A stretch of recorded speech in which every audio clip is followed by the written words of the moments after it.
Let me just quote Senator Risa during the Akbayan Congress.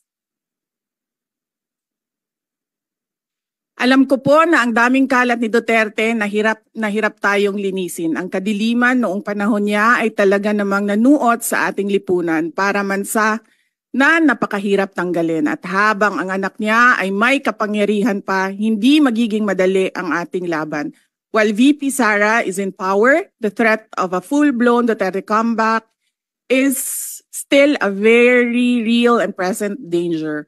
For one, they are supported by one major superpower, China. So that is an example of politicizing the budget of the government. May we request, Madam Chair, that Senator Risa Hontiveros repeat the last question? I will certainly, if you request, Madam Chair, repeat my question dahil walang kinalaman sa kasasabi lang ng VP ngayon. Alam nating lahat na miyembro ng iba't ibang partido, yung speeches natin sa ating mga kamiyembro sa mga party congresses ay hiwalay na event dito sa budget debates. So I really take exception dun sa sinabi ni VP na rebuttal iyan dahil halimbawa ito sa politicizing. In fact, wala akong tinanong tungkol sa China o kahit sino pa mang ibang bansa dito sa budget hearing na to. I am asking about yung national budget na ipapasa natin sa Kongreso para sa bansang Pilipinas. Madam Chair, this is an example of politicizing the budget hearing through the questions of a senator.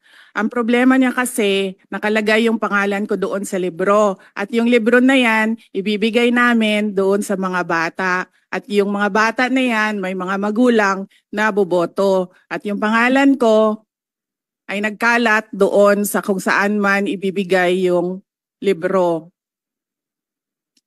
Madam Chair, we commit to send tomorrow everyone in this room a copy of the book. Madam Chair, hindi ko maintindihan yung ugali ng ating resource person. It is a simple question. Paulit-ulit na this is politicizing. Ang VP ang nagbanggit ng salitang boboto. Wala akong sinabing boboto.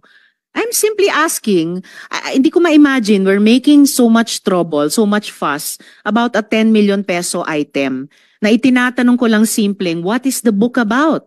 At ilang kopya ang bibilihin ng gobyerno sa halagang 10 milyong piso at i-distribute.